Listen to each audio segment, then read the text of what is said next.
अपनात्मा सुमन का अर्थ क्या होता है? आप जी ने उपदेश ले लिया और स्मरण कर रहे हो आप, और साथ में कोई मर्यादा भी भंग कर रहे हो तो स्मरण नहीं लगेगा आपका।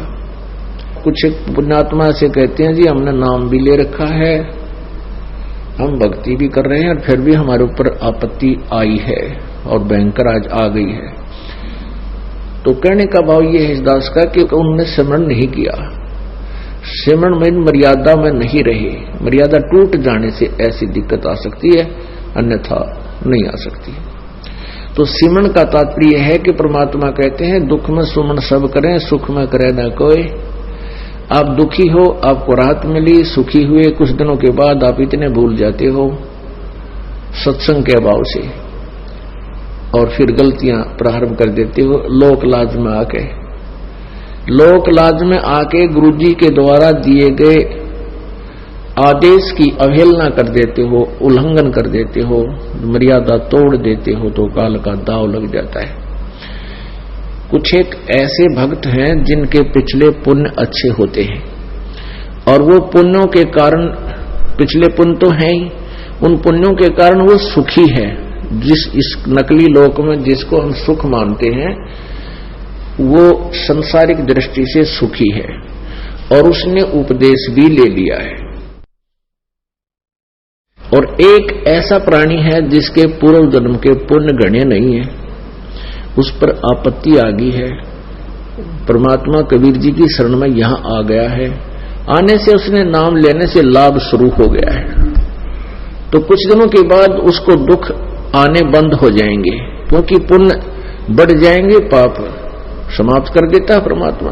तो फिर वो कुछ दिनों में उस दूसरे भक्त को देखा देखी कि दूसरा भक्त है, वो भी नाम लिए हुए है, और वो भी मर्यादा तोड़ देता है, जो गुरुजी ने आदेश दे रखा है उसका उल्लंघन कर देता है, और देखता है कि उस पर कोई आपत्ति अभी आ नहीं रही।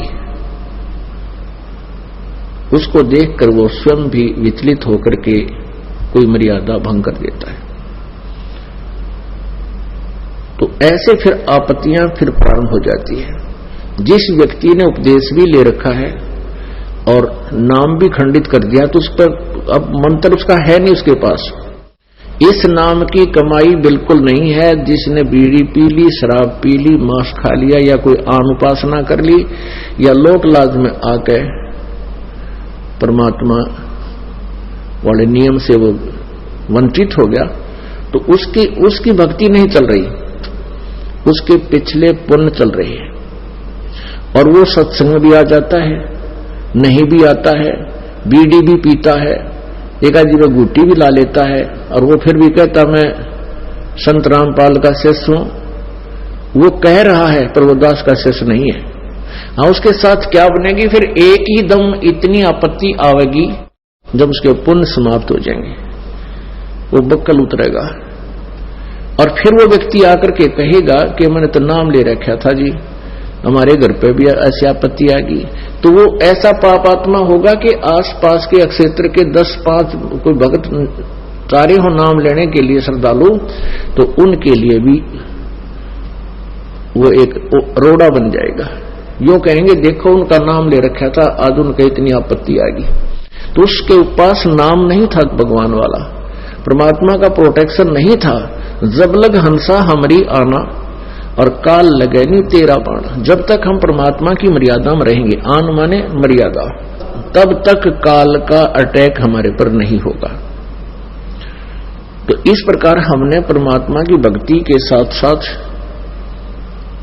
मर्यादा की भी आवश्यकता पड़ती है। जैसे हमने खेत में बीज दिया, समार भी दिया, बीज भी डाल दिया, डोल बनाई नहीं, उसकी डोली नहीं बनाई, उसके चारों तरफ मेड़ नहीं बनाई, डोला नहीं बनाया, तो पानी डालेंगे वो भी इधर उधर बिखर जाएगा, खाद डालेंगे वो भी इधर उधर बिखर जाएगा, तो फसल नहीं तैयार होगी।